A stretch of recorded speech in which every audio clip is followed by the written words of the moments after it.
2026 সালের বিধানসভা নির্বাচনকে সামনে রেখে মহেশতলায় সংগঠন মজবুত করতে ধারাবাহিক কর্মসূচি চালিয়ে যাচ্ছে তৃণমূল কংগ্রেস।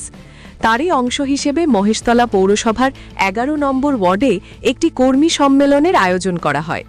মহেশতলা বিধানসভার পর্যবেক্ষক শামীম আহমেদের নির্দেশে এবং 11 নম্বর ওয়ার্ডের কাউন্সিলর দীপিকা দত্তের তত্ত্বাবধানে এই কর্মী সম্মেলন অনুষ্ঠিত হয়। অনুষ্ঠানে উপস্থিত ছিলেন মহেশতলা পৌরসভার 34 নম্বর ওয়ার্ডের কাউন্সিলর গোপাল সাহা, 17 নম্বর ওয়ার্ডের কাউন্সিলর শুভাশিস দাস, 28 নম্বর ওয়ার্ডের কাউন্সিলর শুভ নাগ চৌধুরী, ডায়মন্ড হারবার যাদবপুর সাংগঠনিক জেলার তৃণমূল ছাত্র পরিষদের সভাপতি সৃজিত ঘোষ, তৃণমূল কংগ্রেসের মহিলা নেত্রী সুপিয়া নওয়াজ, 11 নম্বর ওয়ার্ডের প্রাক্তন কাউন্সিলর ড খোকন সেন সহ একাধিক দলীয় নেতৃত্ব ও কর্মী সমর্থকেরা। জানা যাচ্ছে, নির্বাচন ঘোষণার আগেই কার্যত মহেশতলাকে সংগঠনের দিক থেকে সাজিয়ে তুলছেন পর্যবেক্ষক শামীম আহমেদ। গত কয়েকদিন ধরেই মহেশতলার বিভিন্ন ওয়ার্ডে একের পর এক কর্মী সম্মেলনের আয়োজন করা হচ্ছে। প্রতিটি সম্মেলনে কর্মীদের সঙ্গে সরাসরি কথা বলে তাদের অভাব অভিযোগ শুনছেন তিনি।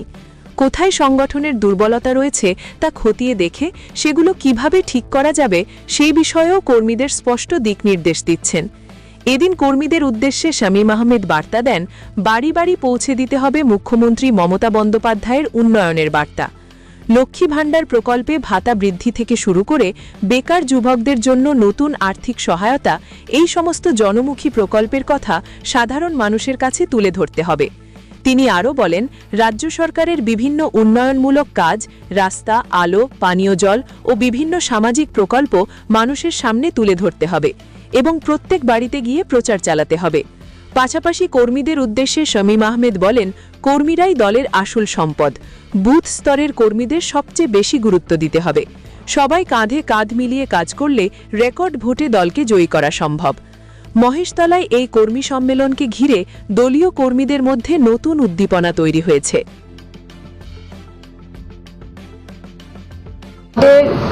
2026-এর বিধানসভার ভোট কিন্তু একদম আমাদের সামনে এসে গেছে, ডেট প্রায় কাছাকাছি। তাই আমাদের যিনি অবজারভার আমাদের পুরো মহেশতলার, তিনি আমাদের প্রত্যেকটা ওয়ার্ডে গিয়ে গিয়ে কিন্তু কর্মী সম্মেলন করছেন। সেও নতুন, সেও আমাদের মহেশতলার সঙ্গে যেমন পরিচিতি হচ্ছে, আমাদের ছেলেরাও কিন্তু তাদের সাথে পরিচিতি হচ্ছে। এটা একটা মেলবন্ধন, 1 নম্বর। 2 নম্বরের বিগত 2024-এ লোকসভা ভোটের যা রেজাল্ট হয়েছে এবং তারপরে আমাদের যে ধরনের কাজকর্ম বা উন্নয়নের কাজ হয়েছে, সেগুলোকে যদি আমরা নিয়ে যেতে পারি, আমরা আগামী 2026-এর ভোটে অনেকটা এগিয়ে যেতে পারবো। এবং আমরা আশা করছি,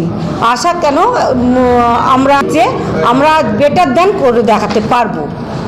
এর জন্য উনি আমাদের সঙ্গে আমাদের কোথায় কমতি আছে, কোথায় দুর্বলতা আছে, সেগুলো নিয়ে উনি আমাদের সঙ্গে কথাবার্তা বলবেন, তাতে আমাদের আগামী দিনে যাতে আমরা আমাদের ওয়ার্ডটা স্ট্রং হতে পারে এবং আরও বেশি করে ভোটে লিড দিতে পারি।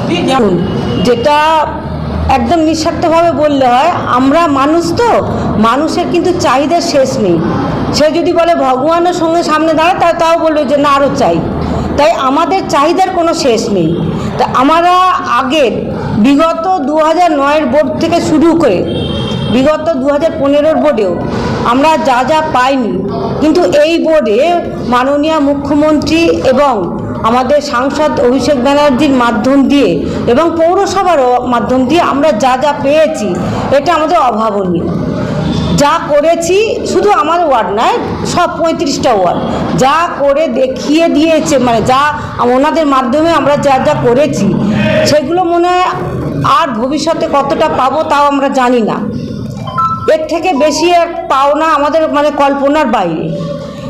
তাতেও যদি মনে হয় মানুষের এখনও কিছু বাকি আছে, থাকতে পারে, মানুষের কাজের শেষ নেই, কিন্তু থাকতে পারে, কিন্তু সেগুলো তো অ্যাট এ টাইম আমরা করতে পারবো না। ফান্ড বলে একটা কথা আছে, সেই ফান্ডের বাইরে আমিও নয়, খোকনদাও নয়, পৌরসভাও নয়, এমএলএ কেউ নয়, ফান্ড আমাদের পেতেই হবে। সেটি নির্দেশ দিলেন যে যেহেতু বিজেপিরা আমাদের সবথেকে স্ট্রং বিরোধী, সেহেতু আমরা তাদের সাথে কোঅপারেট করে তাদের কিভাবে আমাদের মধ্যে আনা যায়, তাদের কি চাহিদা, তাদের কোথায় খামতি বা তাদের কি রাগ, সেটার সঙ্গে কথাবার্তা বলতে, যাতে আমাদের তৃণমূলের মধ্যে তাদেরকে আনতে পারি।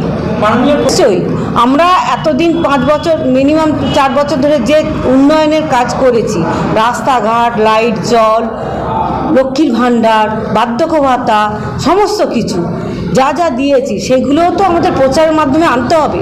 তা নাহলে মাননীয় মুখ্যমন্ত্রী বা সাংসদকেও তো ছোট করা হবে, কেননা তাদের মাধ্যম দিয়ে আমরা এইগুলো দিতে পেরেছি। মহেশতলা পৌরসভার 11 নম্বর ওয়ার্ড।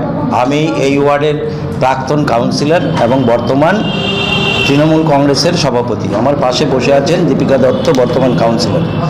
আমরা সবাই মিলে আমাদের ওয়ার্ডের কর্মীদের সাথে নিয়ে আমরা যেভাবে দিদির এবং আমাদের সাংসদের উন্নয়নের প্রকল্পগুলো বাস্তবায়িত করতে পারছি, প্রায় 80% কাজ হয়ে গেছে।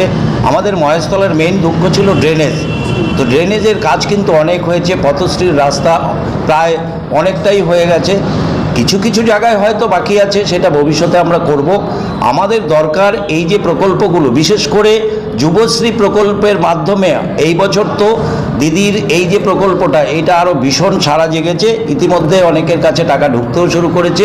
তো সুতরাং যুবক থেকে শুরু করে মহিলা সবাই কিন্তু তৃণমূল কংগ্রেসের সাথে আছে এবং বিজেপি এই বছর 2026-এ আশা করা যায় এই ওয়ার্ডে কেন সারা বাংলায় তৃণমূলের কাছে ডিফিট হবে এবং আমরা ঐক্যবদ্ধ হয়ে প্রত্যেকটা বাড়ি বাড়ি গিয়ে হিন্দু, মুসলিম, বৌদ্ধ, খ্রিস্টান সবাই মিলে আমরা দিদির উন্নয়নের সাথে আছি এবং এই ওয়ার্ড থেকে খুব বেশি বেশি করে আমরা লিড দিয়ে তাকে উপহার দেব।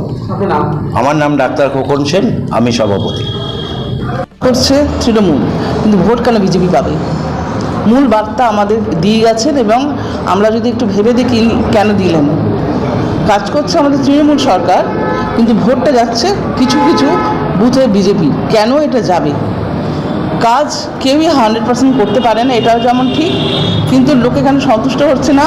72খানা প্রকল্প এছাড়াও আমাদের যে এমপি, তার একটার পর একটা মানবিক এবং জনকল্যাণমুখী প্রকল্পের ফল পরেও কেন কিছু কিছু বুথের রেজাল্ট খারাপ হচ্ছে, এটা খুব ভাইটাল জিনিস। সেটাকে দেখতে বলে গেছেন সবাইকে, প্রত্যেকটা বুথ কনভেনারকে নির্দেশ দিয়ে গেছেন এবং আরও বেটার রেজাল্টের জন্য তাদের নির্দেশ দিয়ে গেছেন। এবং এখানে কোনো রকম ভেদাভেদ না, প্রত্যেকের আমাদের ঝাঁপিয়ে পড়া উচিত।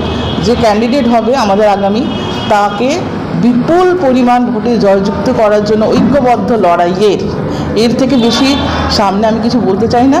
আর আমাদের শামীম আর যে রয়েছে, গৌতম এসেছিল, এদের সাথে আমার 10 বছরের আলাপ। শামীম প্রচণ্ড গুণী ছেলে এবং তাকে যখন দিয়েছে খুব দায়িত্ব সহকারী, ভালো বুঝেই দিয়েছে এবং তার নির্দেশ যে দিয়েছে প্রতিটা পয়েন্ট খুব গুরুত্বপূর্ণ। আমরা যদি ওগুলো মেনটেন করি, আশা করি বিধানসভা ভোটে খুব ভালো রেজাল্ট হবে। আমার নাম সুফিয়া নওয়াজ। ডেজিগনেশন বলতেই হবে? আচ্ছা।